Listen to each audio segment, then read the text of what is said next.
Bapa, Putra, dan Roh Kudus. Amin. Kalau Bapa di surga, kami ucap syukur dan terima kasih. Hari ini kami Kau beri rahmat, contoh teladan dari Bunda Maria yang mempersembahkan kepada Allah, atau dipersembahkan kepada Allah oleh orang tuanya Yohakim dan anak. Bantu kami ya Bapa untuk selalu mempersembahkan hidup kami kepadamu, bahwa hidup kami tergantung daripadamu. Berkatilah kami selalu hari ini, sehingga apapun yang kami kehendaki dengan penuh kebaikan, juga untuk kesejahteraan dan keselamatan kami dan karya-karya yang Engkau inginkan bagi kami. Terpujilah namamu kini dan sepanjang segala masa. Amin. Para saudaraku terkasih dalam Kristus, dalam tradisi gereja dikatakan bahwa orang tua Maria mempersembahkan Maria kepada Allah ke Kenisa. Dan tradisi mempersembahkan ini adalah sesuatu yang sangat luar biasa, karena dengan orang tua mempersembahkan anaknya kepada Tuhan, itu mengandaikan suatu keyakinan yang mendalam bahwa hidup kita itu berasal dari Allah, bahwa hidup manusia itu adalah tergantung dari Allah, bahwa hidup kita itu adalah anugerah. Maka apa yang kita terima dari Allah, kita persembahkan kepada Allah supaya anak itu menjadi anak yang baik. Dan keyakinan gereja yang seperti inilah yang kemudian kita pegang sebagai suatu cara, suatu bentuk bagaimana kita ingin supaya anak ini sesuai dengan apa yang kita rindukan dan kita dambakan. Itu yang pertama. Jadi gereja sangat yakin dan sangat percaya bahwa anak-anak yang dipersembahkan kepada Allah itu adalah demi tujuan yang Tuhan telah tetapkan dalam diri setiap manusia. Jadi kita yakin bahwa kehadiran kita di dunia ini pasti punya maksud, punya tujuan, punya rencana yang Tuhan Allah kehendaki bagi kita. Pasti itu. Tanpa itu maka kita akan sulit mengerti dan memahami apa sebetulnya yang menjadi kehendak Allah dalam hidup kita. Ya, jadi kita bisa melihat benda ini saja tujuannya dibentuk untuk suatu tujuan tertentu, untuk suatu makna tertentu, untuk suatu rencana tertentu, untuk dipakai, digunakan bagi kebaikan yang lain. Apalagi manusia. Dan inilah keyakinan kita bahwa kita harus terus-menerus ya mempersembahkan di hidup kita, mempersembahkan diri kita, mempersembahkan apa yang Tuhan berikan kepada kita, sekecil apapun, sebesar apapun, ya.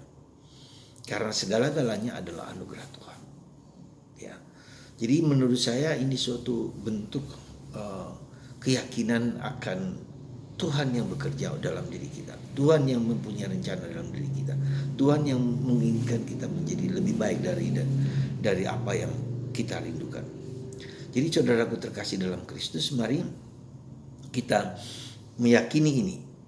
Jadi kita mempersembahkan hidup kita, mempersembahkan diri kita, mempersembahkan keluarga kita, mempersembahkan anak kita, mempersembahkan apapun juga yang ada dalam diri kita sebagai suatu anugerah yang Tuhan berikan kepada kita. Itu yang pertama. Yang kedua, kenapa kita harus mempersembahkan diri kita kepada Tuhan?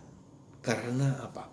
Untuk apa? Dan bagaimana? Karena ketika kita mempersembahkan hidup kita kepada Tuhan, kita memiliki suatu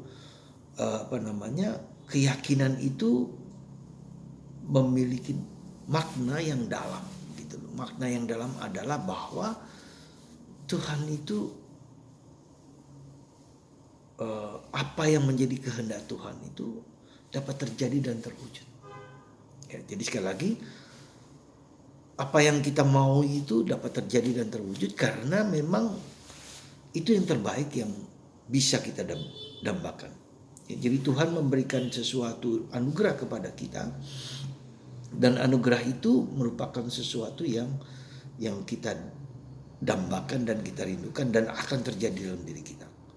Kita saja mempunyai cita-cita, kita saja mempunyai harapan, kita saja mempunyai dambaan yang dapat terjadi dalam diri kita. Nah, itulah maka kita mempersembahkan apa yang kita rindukan itu supaya terjadi dan terwujud.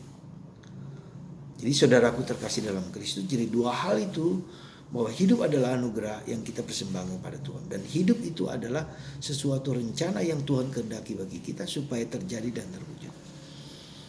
Jadi ketika mempersembahkan itu, bahwa segala sesuatu tidak hanya tergantung dari kekuatan kita, kehebatan kita, tetapi memang sungguh-sungguh bahwa kita memiliki suatu makna, suatu cara supaya apa yang kita rindukan itu menjadi terwujud. Dan apa yang kita rindukan itu memang sungguh-sungguh terwujud.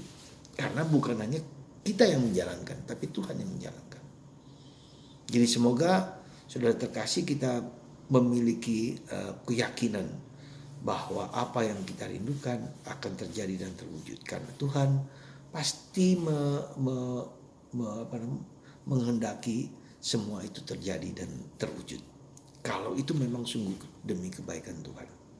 Semoga Anda dan saya seperti anak yang seperti janda miskin itu mempersembahkan dari apa yang tidak dia punyai, ya, bukan dari apa yang dia punyai, tetapi justru dari kemiskinannya dia mempersembahkan.